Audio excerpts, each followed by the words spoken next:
जय हिंद दोस्तों, welcome to the foundation mission. आज हम डिस्कस करने वाले हैं हमारा जेक मॉडल सेट 22 टर्म 2 का साइंस मॉडल सेट, जिसमें आप देख रहे होंगे कि यहाँ हमारा ये जो एग्ज़ाम, ये जो सब्जेक्ट है हम आज जो डिस्कस करने वाले हैं वो हमारा साइंस का है, जो क्लास 10 का है। और इसमें फुल मार्क्स होंगे 40, जो 1.5 घंटे का एग्ज़ाम होगा। यहाँ पे कुछ सामान्य निर्देश यानी कि कॉमन इंस्ट्रक्शन दिए हुए हैं कि जितना हो सके, जहाँ तक संभव हो, यथासंभव अपने शब्दों में उत्तर दे। तो परीक्षार्थी जो भी रहेंगे उनको अपने शब्दों में यहाँ पे एग्ज़ाम देना है जितना ज़्यादा हो सके। कुल प्रश्नों की संख्या 19 है और 1 से 7 नंबर तक लघु, अति लघु उत्तीर्ण प्रश्न है, यानी कि very short answer type question, जिसके लिए आपको 2 मार्क्स मिलेंगे, यानी कि 7 2 जा 14 मार्क्स आपका 7 क्वेश्चन में। तो प्रत्येक 2-2 नंबर का। 8 से लेकर 14 तक आपका लघु उत्तरणीय यहाँ पे प्रश्न है, जो है हमारा 50 शब्दों में लिखना है। जो 5 प्रश्न वहाँ पे 7 रहेंगे, तो आपको मात्र 5 सॉल्व करना है और प्रत्येक के लिए 3 अंक निर्धारित किए गए हैं, यानी कि 5 3 जा 15। यहाँ से आपको मिलने वाले 15। देन आफ्टर यहाँ पे 15 से लेकर 19, यहाँ पे आगे जो क्वेश्चन है ये हमारा लॉन्ग टाइप क्वेश्चन है, जिसको आपको 100 वर्ड्स में आंसर देना है। तो यहाँ पे पहला हमारे पास जो क्वेश्चन है कि विद्युत आवेश का एसआई मात्रक लिखें और 1 इलेक्ट्रॉन पर कितना आवेश होता है। तो यहाँ पे 1 कूलम, यहाँ पे ये जनरली हमारा कूलम, ये एसआई यूनिट क्या होता है इलेक्ट्रिक चार्ज का, तो ये होता है कूलम, ठीक है। देन इलेक्ट्रॉन पर कितना विद्युत आवेश होता है, तो 1 इलेक्ट्रॉन यानी कि 1 इलेक्ट्रॉन में हमारा कितना 1.6 × 10⁻⁻19 कूलम इलेक्ट्रॉन होता है। और एक चीज़ यहाँ पे जानने वाली है कि अगर पूछा जाए कि 1 कूलम में नंबर ऑफ इलेक्ट्रॉन्स कितने होते हैं, तो वो 6.25 × 10⁻18, इसको आप जान गए होंगे। तो यहाँ पे इतना नंबर ऑफ इलेक्ट्रॉन 1 कूलम में होता है। रिवर्स क्वेश्चन भी आ सकता है।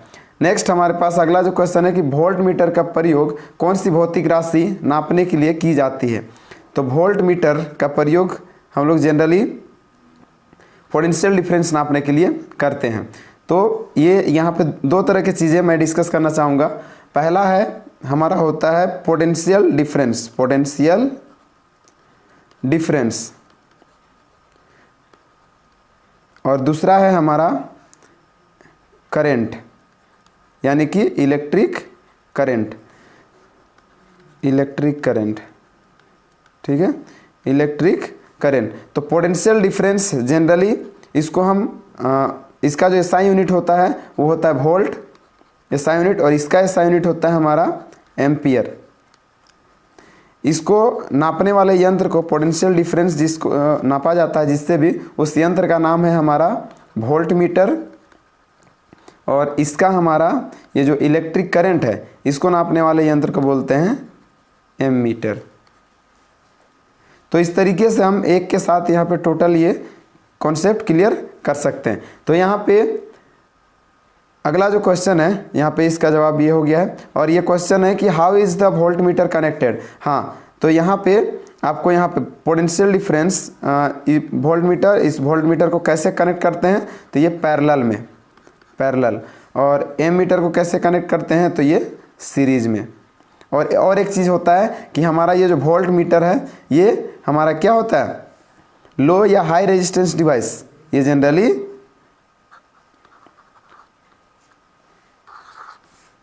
एम मीटर हमारा होता है लो रेजिस्टेंस डिवाइस, और ये हमारा होता है हाई रेजिस्टेंस डिवाइस। तो जनरली पैरेलल कॉम्बिनेशन का मतलब है हम जनरली रेजिस्टेंस को कम करने के लिए किसी भी सर्किट में पैरेलल कॉम्बिनेशन यूज करते हैं। तो नेक्स्ट हमारे पास क्वेश्चन है कि एक ऐसी धातु का उदाहरण दीजिए जो कमरे के ताप पे द्रव अवस्था में पाई जाती है। तो यहाँ पे हमारे पास क्वेश्चन कर रहा है मेटल। तो ऐसा कौन सा मेटल है, तो वो हमारा होता है मरकरी, जिसको हिंदी में पारा बोलते हैं। और जनरली अगर नॉन मेटल का बात करें तो नॉन मेटल हमारा क्या होता है, जो लिक्विड स्टेट में पाया जाता है, वो होता है हमारा ब्रोमीन। अगला क्वेश्चन है कि अल्काइन का जनरल फॉर्मूला लिखना है। अल्काइन यानी कि हमारा ट्रिपल बॉन्ड, तो इसका होता है CnH2n -2। वही अगर अल्केन का तो यहाँ पे प्लस हो जाता है CnH2n +2, ये हो जाता है हमारा अल्केन ANE।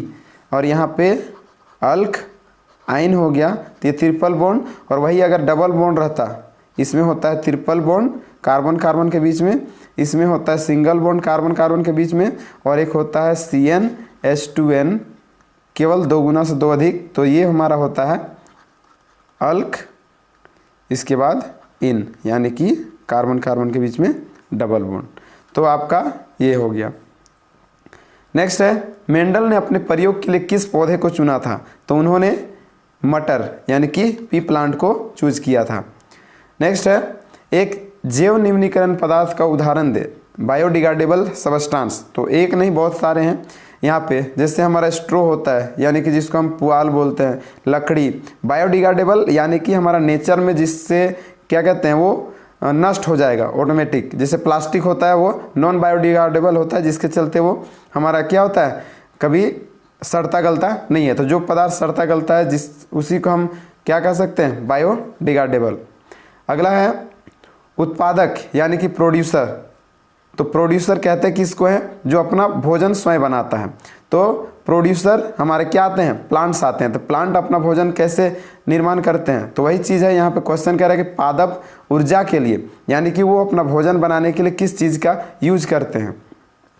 तो यहाँ पे हिंदी इंग्लिश दोनों में है। उत्पादक अपनी ऊर्जा के लिए जल, सूर्य के प्रकाश और क्लोरोफिल कार्बन डाइऑक्साइड पर निर्भर करता है, जबकि हमारा प्रोड्यूसर जो है डिपेंड्स ऑन द वाटर।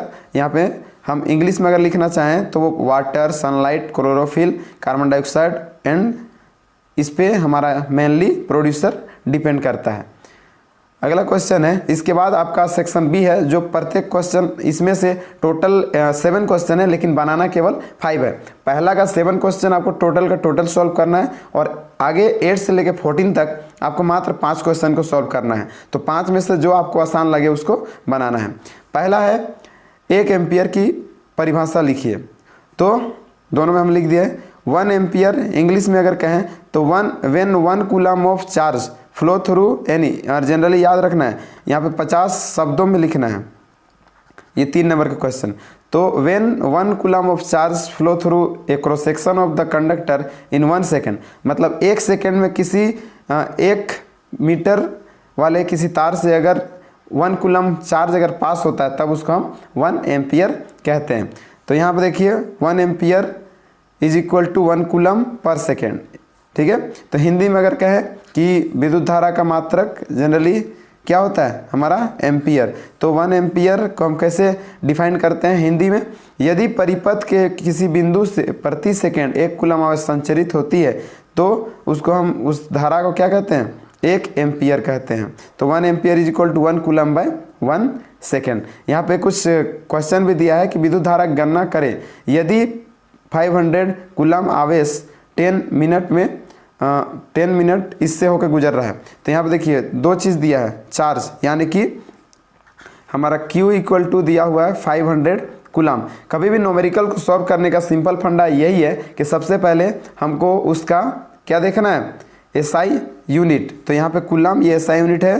फिर देन आफ्टर हमारा टाइम दिया है 10 मिनट। तो 10 मिनट को हम इसको कन्वर्ट करेंगे सेकेंड में, तो ये हो जाएगा 60, तो ये हो गया हमारा 600 सेकेंड। ठीक है, अब अगर कन्वर्ट करेंगे तो I इक्वल टू क्या होता है हमारा Q बाई T। वैल्यू रख दीजिए, ये है 500 डिवाइडेड बाई 600, ये हो गया कूलम पर सेकेंड, जिसको हम एम्पियर कहते हैं। तो ये हमारा हो जाएगा 5/6। तो ये कितना हो जाएगा, जितना भी है डिवाइड कीजिएगा तो जो भी आएगा वो हमारा क्या हो जाएगा आंसर, पॉइंट में कर लीजिएगा। नेक्स्ट है,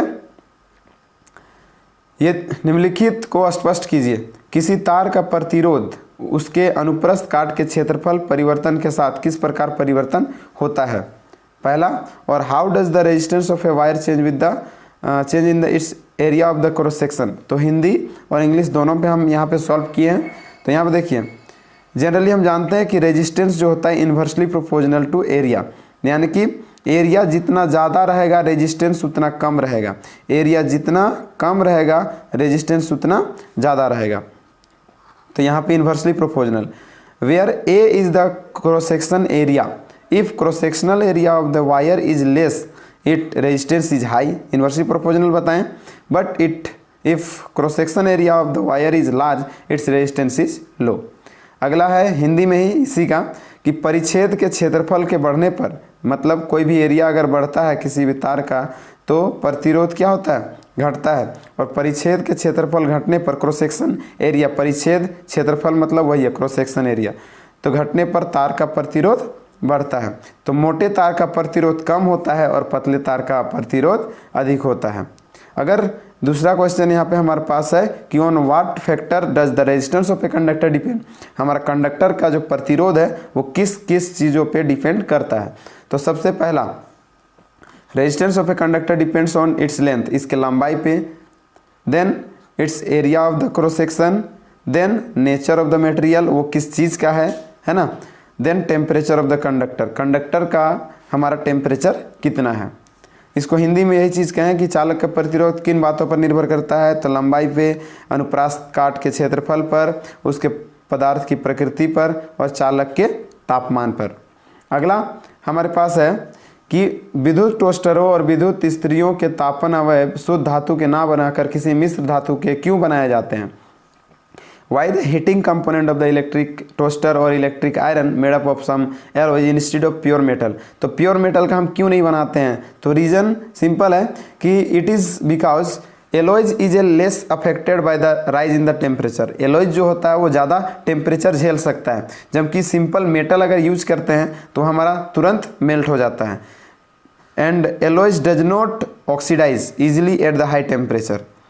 और अगर शॉर्ट में लिखना चाहें तो हम इसको लिख सकते हैं, it is because its melting point is high, its resistance is high and it does not oxidise easily even at the high temperature. Hindi में अगर लिखना चाहें तो मिश्र धातुओं की प्रतिरोधकता शुद्ध धातु की अपेक्षा अधिक होती है, इसका गलनांक अत्यधिक उच्च होता है और ताप में परिवर्तन से प्रतिरोध में परिवर्तन की दर अपेक्षाकृत कम होती है, तो उच्च ताप पर इसका शीघ्र ही ऑक्सीकरण नहीं होता। इस कारण से हम इन विद्युत इस्त्रियों टोस्टरों को सामान्य धातु का ना बनाकर हम मिश्र धातु का बनाते हैं।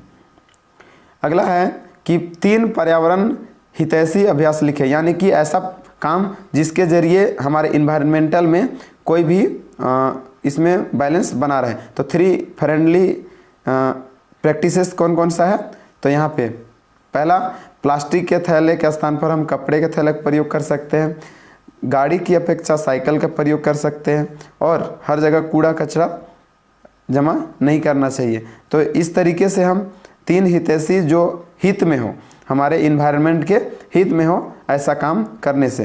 तो ये हमारे ये हो गया हिंदी में और ये नीचे इंग्लिश में। अगला है समजात अंक से आप क्या समझते हैं, उदाहरण दें। तो what do you mean by the homologous organ, give example.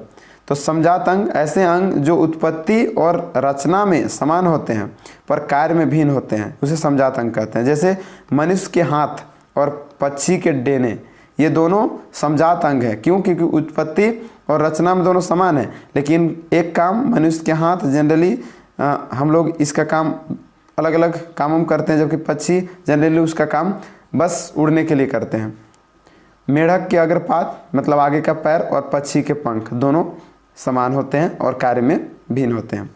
तो इसी को होमोलोगस सीरीज इंग्लिश में कहेंगे, तो होमोलोगस ऑर्गन कहेंगे, सीरीज हो गया है ऑर्गन्स।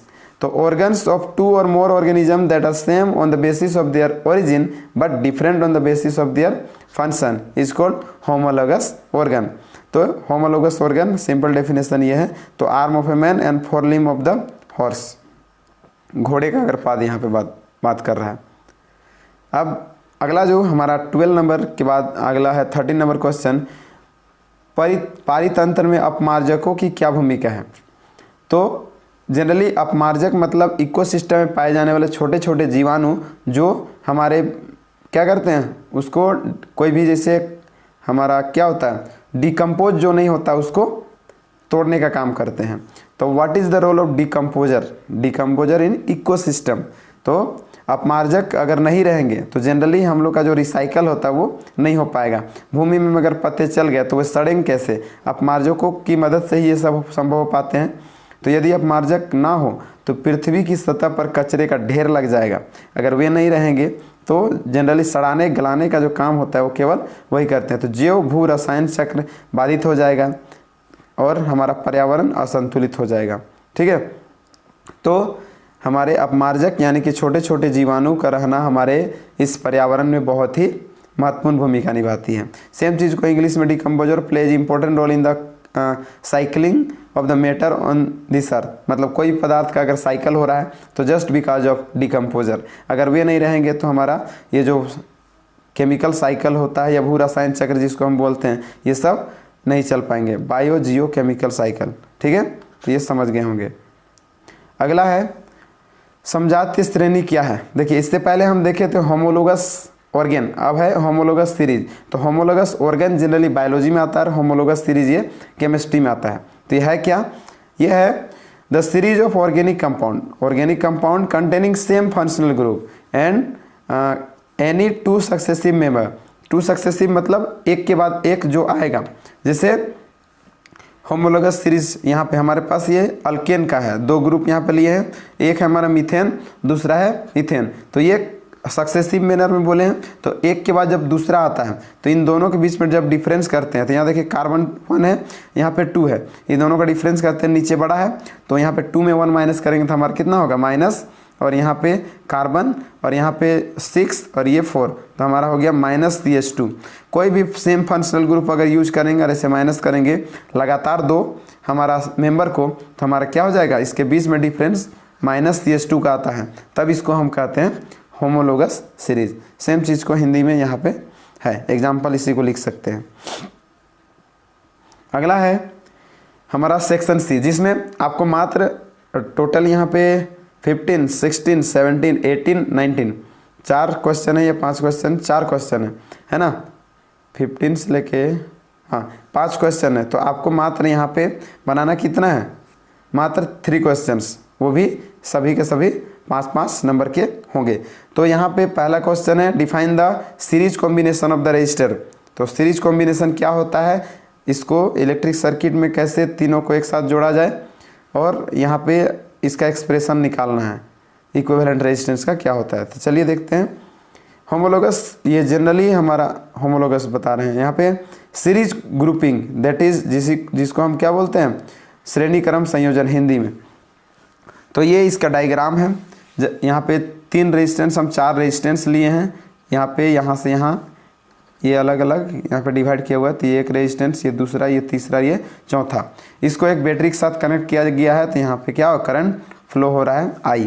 ठीक है, अब यहाँ पे मान के चलते हैं इंग्लिश में, हम एक्सप्लेनेशन इसको केवल जस्ट इंग्लिश में दिए हैं, हिंदी में तो मैक्सिमम नंबर ऑफ़ यूट्यूबर डाल चुके हैं। तो इंग्लिश में स्पेशली मैं डिज़ाइन कर रहा हूँ इस कोर्स को specially for student who are writing their exam JAC board in English. तो यहाँ पर देखिए पहला है let R1, R2, R3 and R4 are connected in series. अगर सबको सीरीज में कनेक्ट करते हैं और उनके बीच में जो पोटेंशियल डिफरेंस है V1, V2, V3 and V4 है, तब हमारा यहाँ पे आर द पोटेंशियल डिफरेंस, ये सब ये जो V का यूज किए हैं ये पोटेंशियल डिफरेंस, और R का जो यूज किए हैं हमारा क्या है? रेजिस्टेंस।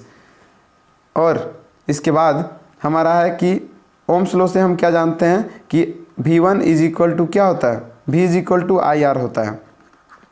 तो हम अगर बोले कि हमारा पहला रेजिस्टेंस के लिए क्या होगा, तो यहाँ पे V1 IR1, वैसे ही हम सेकेंड के लिए रेजिस्टेंस के लिए कहेंगे तो V2 is equal to IR2, then third के लिए ऐसे, फोर्थ के लिए ऐसे। तो इस तरीके से हमारा 1 2 3 4 इक्वेशन आ गया।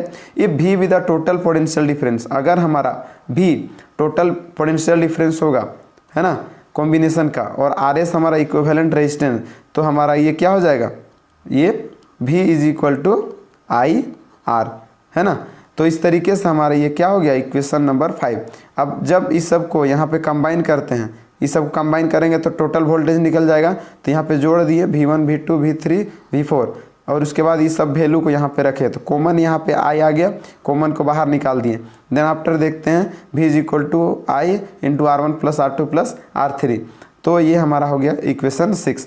तो अब जब हम इक्वेशन 6 और इक्वेशन 5 को यहाँ पे दोनों को जब कंपेयर करते हैं तो हमारा यहाँ पे देखते हैं कि राइट साइड वाला देखिए इस तरफ दोनों भी इक्वल है, तो हमारा इस तरफ भी क्या होगा इक्वल, तो इसको हम राइट हैंड साइड में रख दिए इस वाले वैल्यू को, ठीक है। और देन आफ्टर इस वैल्यू को हम टोटल को इस तरफ, तो आई से आई कैंसिल हो गया, R S is equal to R1 + R2 + R3 + R4, ये हमारा क्या आ गया equivalent resistance of the series combination, ठीक है। ये अच्छे से समझ में आ गया होगा।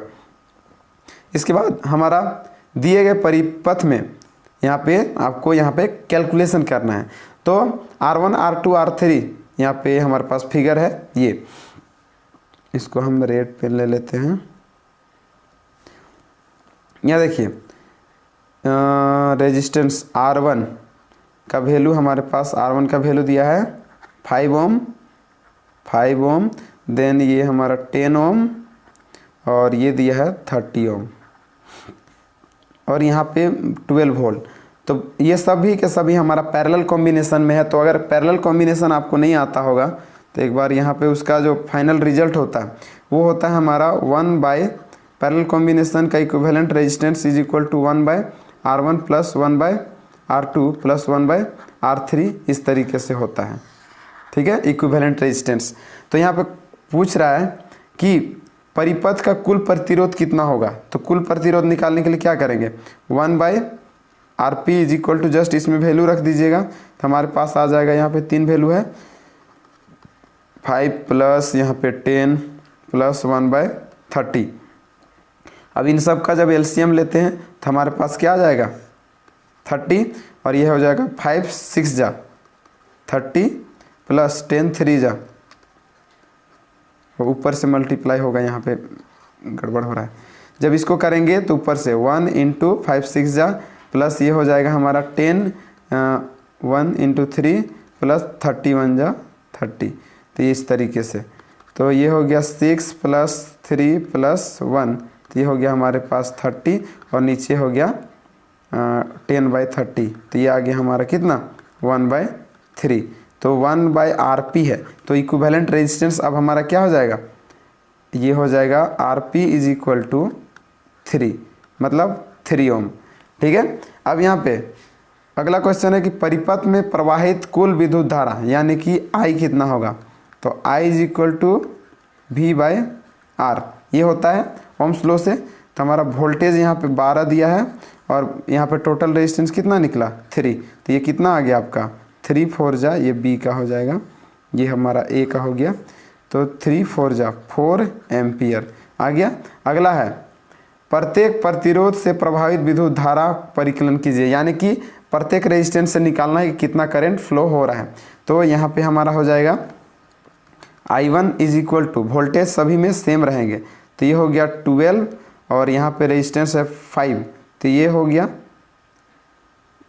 वो उल्टा कर रहे हैं हम, यहाँ वोल्टेज हो गया V/R, तो 12/5 ये हो गया इतना एम्पियर। इसको सॉल्व करेंगे तो 5 2 जा 10 और 5 4 जा 20, इतना एम्पियर। फिर I2 इज इक्वल टू, ये हमारा C है, I2 इज इक्वल टू हमारा हो जाएगा 1 यहाँ पे 12 डिवाइडेड बाय हमारा क्या हो जाएगा 10, तो ये हो जाएगा 1.2 एम्पियर। और अगला है I3 इज इक्वल टू हमारे पास 12/30, तो यहाँ पे हमारे पास 3 ये 10 जा और 3 4 जा, तो यह आ जाएगा 0.4 एम्पियर। इस तरीके से सभी के सभी यहाँ पे न्यूमेरिकल आसानी से सॉल्व हो गए। अगला है हमारे पास धातु तथा अधातु में रासायनिक गुणों के आधार पर अंतर लिखें। तो जनरली रासायनिक गुणों के अनुसार केमिकल इक्वेशंस के जरिए हम इसको डिफरेंस करेंगे। तो मैं यहाँ पे पेन चेंज कर लेता हूँ, ये है हमारा येलो। अब यहाँ पे देखिए पहला चीज़ metals these are electropositive. Electropositive का मतलब क्या होता है, जनरली यहाँ पे ये जो सोडियम है इसका इलेक्ट्रॉनिक कॉन्फ़िगरेशन 281 होगा, तो ये आउटर मोस्ट ऑर्बिट में 1 है, तो ये डोनेट करेगा। जनरली किसी भी मेटल का अगर आउटर मोस्ट ऑर्बिट में हमारा 1 2 और 3 इलेक्ट्रॉन्स रहते हैं तो वो डोनेट करते हैं। तो ये जनरली मेटल्स के आउटर मोस्ट ऑर्बिट में 1 2 3 होते हैं, तो ये डोनेट करेंगे, तो जो डोनेट करता है वो पॉजिटिव चार्ज बन जाता है, इसीलिए इसको हम कहते हैं इलेक्ट्रोपॉजिटिव। और दीज आर इलेक्ट्रोनेगेटिव, जनरली हमारा ये क्या होते हैं इलेक्ट्रोनेगेटिव, यानी कि इसमें जस्ट उल्टा हो जाएगा। इसके आउटर मोस्ट ऑर्बिट में हमारा ये होता है मेटल में, मेटल के केस में। और अगर हम कहें नॉन मेटल के केस में, तो नॉन मेटल के केस में आउटर मोस्ट ऑर्बिट में 5, 6 और 7 इलेक्ट्रॉन्स होते हैं। मतलब ये अपना आउटर मोस्ट को भरने के लिए जनरली दूसरे से क्या गेन करते हैं। तो ये जब लेंगे, दूसरे से लेंगे इलेक्ट्रॉन को, मतलब ये इलेक्ट्रॉन नेगेटिव हो जाते हैं। इसीलिए हम नॉन मेटल को दूसरे भाषा में क्या बोलते हैं, इलेक्ट्रोनेगेटिव कह सकते हैं, और मेटल को इलेक्ट्रो पॉजिटिव।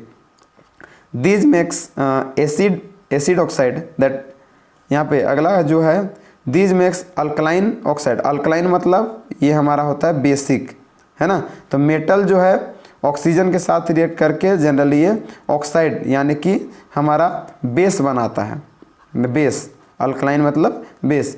और एसिड यहाँ पे ऑक्साइड जो है ये हमारा क्या बनाते हैं, dissolve in water. This make acidic oxide. तो ये नॉन मेटल जो है मिल के हमारा एक क्या बनाता है, ये हमारा क्या है, acid, carbonic acid H2CO3। Carbon dioxide को जब वाटर में डिजॉल्व करते हैं, यहाँ पे मेटल ऑक्साइड है, यहाँ पे नॉन मेटल ऑक्साइड। अगला है these liberated hydrogen when react with the acid. जब ये हमारा मेटल जो होता है, जब इसको एसिड के साथ रिएक्ट करते हैं तो हमारा हाइड्रोजन गैस बाहर निकलता है। लेकिन जब हम क्या करते हैं, react with, it does not liberate hydrogen when react with acid. लेकिन जब नॉन मेटल को हम रिएक्ट करते हैं एसिड के साथ तो यहाँ पे कोई हाइड्रोजन गैस बाहर नहीं निकलता है। These react with the chlorine to form electrovalent chloride. Electrovalent chloride यानी कि यहाँ पे हमारा ये जो क्लोरीन है, ये इसके साथ मिलने के बाद chlorine to form electrovalent chloride. और यहाँ पे इस तरह ये जो बॉन्ड बनता है, इलेक्ट्रोवैलेंट मतलब ये वैलेंसी, चार्ज एक्सचेंज होता है, ये आयनिक बॉन्ड बनाता है। सिंपल समझें तो ये हमारा मेटल जो है नॉन मेटल के साथ रिएक्ट करके ये हमारा क्या कर रहा है, क्लोरीन के साथ, स्पेशली क्लोरीन के साथ रिएक्ट करके हमारा किस तरह का बॉन्ड बनाता है, तो ये बनाता है इलेक्ट्रोवैलेंट। इसको हम कह सकते हैं आयनिक बॉन्ड, आयोनिक बॉन्ड। और ये हमारा होता है कोवलेंट बॉन्ड। इसमें हमारा क्या है, क्लोरीन जो है नॉन मेटल के साथ रिएक्ट करके हमारा क्या बनाता है, covalent bond. Some of the metal make insoluble hybrid when react with the hydrogen. ये जब हाइड्रोजन के साथ रिएक्ट करते हैं तो हमारा अनस्टेबल होता है, ये जो बन जाता है ये अनस्टेबल होता है। जबकि non metal temporary hybrid when react with the hydrogen, तो ये जनरली हमारा क्या होता है, हाइड्राइड्स बनाता है। और यहाँ पे क्या होता है, अनस्टेबल हाइड्राइड बनाता है। यहाँ पे जनरली स्टेबल और यहाँ अनस्टेबल। तो इस तरीके से ये हमारा इंग्लिश में हो गया, सेम चीज़ को हिंदी में यहाँ पे लिखा हुआ है। अगला है पोषीय स्तर क्या है, आहार श्रृंखला का उदाहरण दीजिए तथा इसमें विभिन्न पोषीय स्तरों के नाम बताइए। तो देखिए what is trophic level. Trophic level क्या है, एक एग्जांपल देना, फूड चेन और state the difference trophic level. Trophic level यानी कि आहार श्रृंखला, तो किसी खाद्य श्रृंखला के विभिन्न चरणों का हम पोषीय स्तर कहते हैं। और इसका जैसे एक एग्जाम्पल दे दिए, घास, हिरन, शेर। मतलब शेर को हिरन खाता है और घास को जनरली घास हिरन खाता है। तो इस तरीके से यहाँ पे हमारा क्या है, पोषीय स्तर यानी कि आहार श्रृंखला का एक यहाँ पे एग्जाम्पल। तो यहाँ पे देखिए खाद्य श्रृंखला जिसको आहार श्रृंखला भी कहते हैं, तो इसमें अलग अलग डिपार्टमेंट हैं। तो प्रथम या पोषीय स्तर में क्या है, घास है, ये एक उत्पादक है। द्वितीय पोषीय स्तर हमारा हिरन है जो प्रथम उपभोक्ता के हैं, इसे शाकाहारी भी कहते हैं। ये जनरली घास, तो जो भी घास को खाते हैं, तो हिरन किसको खा रहा है, घास को, तो ये हमारा क्या है, उपभोक्ता है जिसको हम शाकाहारी भी कहते हैं। तृतीय पोषीय स्तर में हमारा क्या, शेर जो उच्च मांसाहारी है, जो क्या करता है, हिरन को खाता है। सेम चीज़ इंग्लिश में different step of the food chain are called trophic level. तो खाद्य चेन यहाँ पे जो होता है अलग अलग, उस लेवल को हम क्या कहते हैं, उसको फूड चेन कहते हैं। ग्रास, इसके बाद यहाँ पे डियर से हमारा क्या हो गया, लायन। तो different trophic level in the food chain are, पहला प्रोड्यूसर होता है ग्रास, सेम चीज़ प्राइमरी कंज्यूमर डियर और सेकेंडरी कंज्यूमर हमारा ट्रॉपिक लेवल का क्या होता है, लायन। नेक्स्ट हमारा है लास्ट, प्रभावी लक्षण क्या होते हैं। तो प्रभावी लक्षण, what do you mean by the dominant traits, इसको इंग्लिश में ये कहते हैं अब यहाँ देखिए प्रभावी लक्षण वैसे लक्षण जो संकरण के बाद पहली पीढ़ी में विपरीत गुणों के जोड़ों में दिखाई देती है, उसे प्रभावी लक्षण कहते हैं। जैसे यहाँ पे मेंडल ने दो अलग अलग पौधों को लिया था, एक हमारा लंबा पौधा और एक बौना पौधा। ये दोनों पौधे को जब संकरण कराया गया तो प्रभावी लक्षण एक यहाँ पे हो रहा है, ये जो पेरेंट यहाँ पे जो आउटपुट होगा वो एक होगा लंबा और एक छोटा। तो जो अगर छोटा आ गया तो वो अप्रभावी होता है। मतलब माता पिता के वे लक्षण जो संतान में दिखाई पड़ते हैं उसको प्रभावी बोलते हैं, और जो लक्षण दिखाई नहीं देगा तो उसको क्या कहते हैं, अप्रभावी। तो माता पिता के वे आनुवंशिक लक्षण जो अगली पीढ़ी में दिखाई नहीं देता, तो माता पिता में कुछ गुण तो हैं लेकिन बच्चों में दिखाई नहीं देते, तो उसको बोलते हैं अप्रभावी लक्षण। इंग्लिश में सेम चीज़ को डोमिनेंट ट्रेट कहते हैं, प्रभावी लक्षण। ठीक है, तो ट्रेट दैट अपीयर्स और visible display in the organism is called dominant trait, है ना। और dominant trait are always express when connected allele is dominant even if only one copy of the dominant trait exist. Generally वही चीज़ को कह रहा है कि यहाँ पे दोनों में से कोई एक फोटोकॉपी जैसा आउटपुट होगा और यहाँ पे इसका कुछ गुण दिखाई देगा बच्चे में, तो उसको डोमिनेंट ट्रेट कहेंगे। एग्जाम्पल के लिए जैसे हमारा ह्यूमन बींग्स है, अगर वी शेप हेयर लाइन्स है, आलमंड शेप आई है, राइट हैंडेड डिटेज ईयर एल्बो, तो ये क्या है, राइट हैंडेड। तो जनरली माता पिता अगर दाहिने हाथ में लिखते हैं या खाते पीते हैं तो बच्चों में ही मैक्सिमम केसेस में क्या होता है, वो दाहिने हाथ में ही खाते पीते और लिखते हैं। लेकिन ये शायद ही ऐसा कुछ केस होता है जब जाके हमारा क्या होता है, बच्चे लेफ्ट हैंडेड बन जाते हैं। मतलब वो हमारा क्या है, डोमिनेंट ट्रेट नहीं है, वो हमारा क्या है, रिसेस जिसको बोलते हैं, अप्रभावी लक्षण। तो यहाँ पे मेंडल द्वारा प्रयोग से पता चला कि प्रभावी लक्षण और प्रभावी लक्षण होते हैं। तो समझाइए क्या क्या पता चला। तो यहाँ पे मेंडल एक्सपेरिमेंट के जरिए रेसेसिव, जिसको अभी बताएं कि अगर माँ बाप दाहिने हाथ से लिखते और बच्चा अगर लेफ्ट हैंडेड हो गया तो वो अप्रभावी लक्षण है। तो यहाँ मेंडल के प्रयोग से पता चलता है कि यदि दो परस्पर विरोधी लक्षण वाले, विरोधी लक्षण यानी कि एक लंबा और एक छोटा बौना पौधा को अगर आपस में कृत्रिम परागण कराया जाए तो फर्स्ट पीढ़ी में क्या होगा, केवल एक ही लक्षण प्रकट होगा, जबकि दूसरा लक्षण उन पौधों में सुरक्षित रहेगा। देखिए एक लक्षण यहाँ पे क्या है, फिक्स है, ठीक है, लेकिन शायद केस में ये हमारा एक लक्षण यहाँ पे क्या रहता है, फिक्स रहता है, यहाँ पे चेंजेस नहीं होते हैं। तो दूसरी पीढ़ी में इस लक्षण से प्रयोग होने की कुछ बात पुष्टि होती है। तो शुद्ध लंबा पौधा और शुद्ध बौना पौधा, ये दोनों को जब आपस में परागण कराया जाता है तो यहाँ पे ये जो पौधे हैं सभी में ये जो प्रॉपर्टी लंबा पौधा का जो गुण है वो रहता ही रहता है, यानी कि हमारा ये डोमिनेंट ट्रेट रहता ही है। तो इसी चीज़ को मेंडल इंग्लिश में यहाँ पे इस तरीके से, तो Mendel made a cross between the long and dwarf P plant, तो could get only long plant in the first generation, but when he crossed the product of the first generation he got dwarf plant also। मतलब वहाँ पे दोनों पौधों को जब संकरण कराया गया तो लंबे पौधों के साथ साथ कुछ बौने पौधे भी प्राप्त हुए। ठीक है, तो ये हमारा क्या होता है, जनरली रेसेसिव यानी कि अप्रभावी लक्षण। ये वहाँ पे फिगर सही से नहीं था, यहाँ पे देखिए लंबा पौधा और ये लंबा पौधा और बौना पौधा, ये हमारा प्योर टोल प्लांट है, जबकि ये प्योर बौना पौधा। तो ये दोनों को जब संकरण या परागण कराया गया तो देखिए लंबा पौधा, यहाँ पे भी एक लंबा पौधा, यहाँ पे भी एक लंबा पौधा, एक बौना पौधा, लेकिन जब यहाँ पे अगला बार में देखा गया तो यहाँ पे कोई भी लंबे पौधे नहीं है। तो ये जनरली हमारा क्या है, अप्रभावी लक्षण। ठीक है, मुझे लगता है ये आपको अच्छे से समझ में आ गया होगा। तो अगर आपको ये अच्छा लगा हो तो अगला जो हमारा सेकंड सेट है उसका मैं जल्दी वीडियो अपलोड कर दूंगा, इसको अच्छे से देखें और रिकेप करें और प्रैक्टिस करें। जनरली 5 जो सेट दिए गए हैं मुझे नहीं लगता इस बार इससे कुछ बाहर जाने वाला है, तो होप ये आपको समझ में आ गया होगा। मिलते हैं नेक्स्ट सेट में, तब तक के लिए धन्यवाद।